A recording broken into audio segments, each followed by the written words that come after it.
इडली, डोसा और सोने की अंगूठी की गलतफहमी। सुबह के 8 बजे थे। सूरज अभी पूरी तरह निकला भी नहीं था कि रमेश की साइकिल की घंटी ट्रिंग ट्रिंग करके पूरे गांव में गूंज उठी। रमेश ने जोर जोर से अपना गाना शुरू किया। इडली ले लो इडली, मोगरे के फूल जैसी सफेद, मक्खन जैसी मुलायम, खाओगे तो बनोगे बाहुबली, नहीं खाओगे तो रह जाओगे खलबली, सांभर पियोगे तो बढ़ेगा दिमाग, चटनी खाओगे तो चमक जाएगा चेहरा, आ जाओ बाबू आ जाओ। चंपक सेठ अपनी दुकान के बाहर अगरबत्ती जला रहे थे। इडली की खुशबू से उनकी नाक फड़कने लगी। जेब से पैसे निकालने का मन तो नहीं था, पर लालच बुरी बला है। वो साइकिल के पास आ ही गए।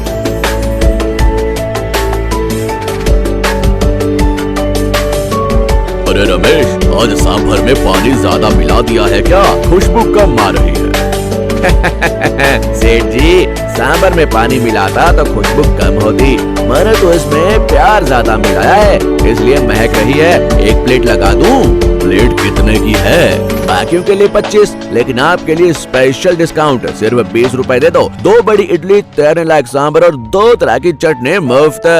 चंपक सेठ चौंक गए।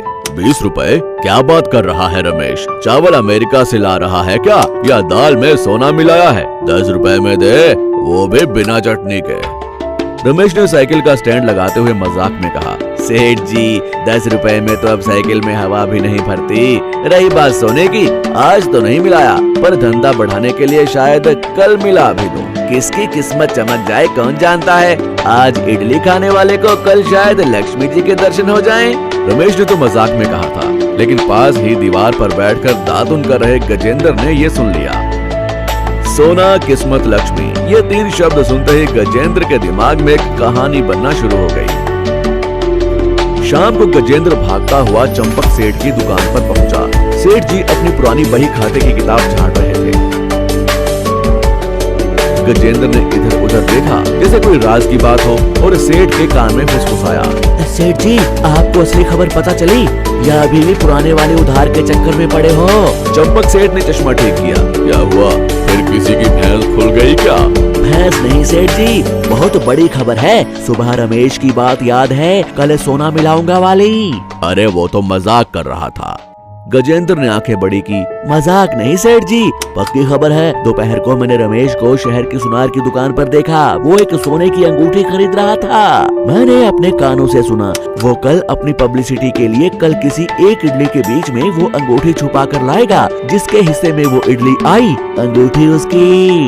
चंपक सेठ का मुंह खुला का खुला रह गया। सच में 20 रुपए की इडली में 20,000 की अंगूठी? हाँ सेठ जी, अब सोचो, अगर वो अंगूठी उस पहलवान भोलू को मिल गई तो, या मास्टर जी को मिल गई तो, लेकिन अगर आप जैसे समझदार आदमी को मिल जाए तो। चंपक सेठ की आंखों में लॉटरी के नंबर चमकने लगे। दिमाग में कैलकुलेटर चलने लगा। 20 रुपए की लागत, 20,000 का मुनाफा, यानी 1000 गुना फायदा। ऐसी स्कीम तो मैंने आज तक नहीं देखी। उस रात चंपक सेठ को नींद नहीं आई। आंख बंद करते तो इडली दिखती, आंख खोलते तो सोने की अंगूठी। करवटें बदलते बदलते उन्होंने फैसला कर लिया, वो अंगूठी किसी और को नहीं मिलेगी, वो किस्मत उनकी ही होगी। अगले दिन सुबह रमेश अपनी गली में साइकिल लेकर मुड़ा ही था कि चंपक सेठ एक बड़ा बोरा और हाथ में नोटों की गड्डी लेकर वहां प्रकट हो गए। पीछे पीछे ताक झांक करने गजेंद्र भी आ गया। रमेश ने ब्रेक मारा। अरे सेठ जी, इतनी सुबह? अभी तो मैंने सांभर का ढक्कन भी नहीं खोला। आज भूख बहुत जोर की लगी है क्या? चंपक सेठ ने एक ही सांस में कहा। रमेश, सांभर नहीं चाहिए, चटनी भी नहीं चाहिए, चम्मच भी नहीं चाहिए। इस ड्रम में जितनी इडली है सब मेरी। एक भी इडली किसी और को बेचने की जरूरत नहीं है। कोई मांगे तो कह देना खत्म हो गई। रमेश हैरान रह गया।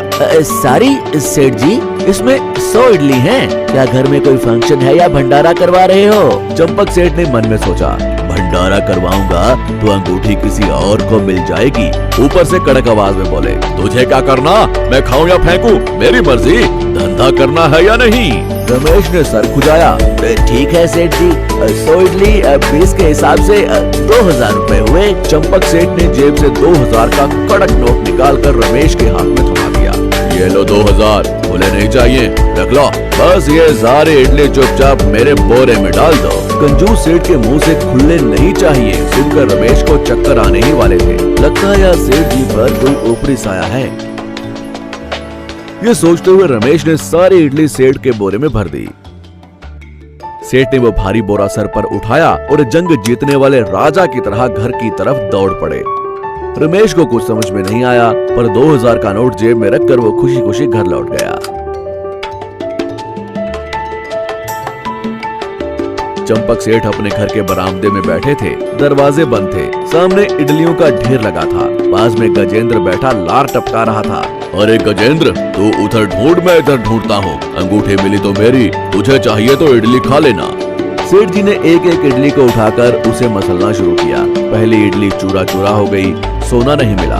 10वीं इडली आटे की लोई बन गई, सोना नहीं मिला। 50वीं इडली इडलियों का हाल बेहाल हो गया, उपमा बन गई। चंपक सेठ के पसीने छूटने लगे, रफ्तार बढ़ा दी। दोनों हाथों से इडलियों का कत्लेआम शुरू हो गया। कहाँ है, कहाँ है, कहाँ है वो अंगूठी?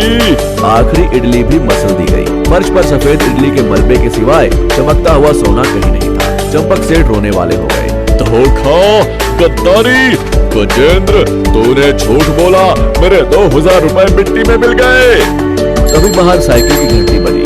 रमेश अपना सांभर का बर्तन भूल गया था, वही लेने वापस आया था।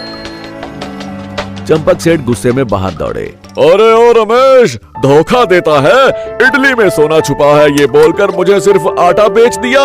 चंपक सेठ चिल्लाए। रमेश ने मासूमियत से पूछा, सोना मैंने कब कहा सेठ जी? गजेंद्र बीच में कूदा। कल ही तो कहा था ना, कल मिलाऊंगा, किस्मत चमक जाएगी। तो वो अंगूठी कहाँ है? रमेश जोर से हंसा। अरे अरे सेठ जी, अरे गजेंद्र भैया, मैं तो ये कहने वाला था कि कल मैं इडली के घोल में सुनहरी गाजर का हलवा या कद्दूकस की हुई गाजर मिलाऊंगा। आज की इडली देखी नहीं, थोड़ी लाल पीली सुनहरे रंग की थी। गाजर खाने से आंखें तेज होती हैं, सेहत सोना बन जाती है, ये मेरा मतलब था। आपने उसे असली सोना समझ लिया। रमेश अपनी हंसी रोक नहीं पा रहा था। 20 रुपए की इडली में 20,000 की अंगूठी दूंगा तो मैं साइकिल पर क्यों आऊंगा सेठ जी? मर्सिडीज में आकर इडली ना बेचूं। चंपक सेठ को अपने लालच पर शर्म आने लगी। 2000 रुपए में गाजर वाली इडली का उपमा खरीदा है, ये सोचकर दिल बैठने लगा। पास खड़े गजेंद्र ने मुझे जरूरी काम याद आ गया कहकर वहाँ से पतली गली पकड़ ली।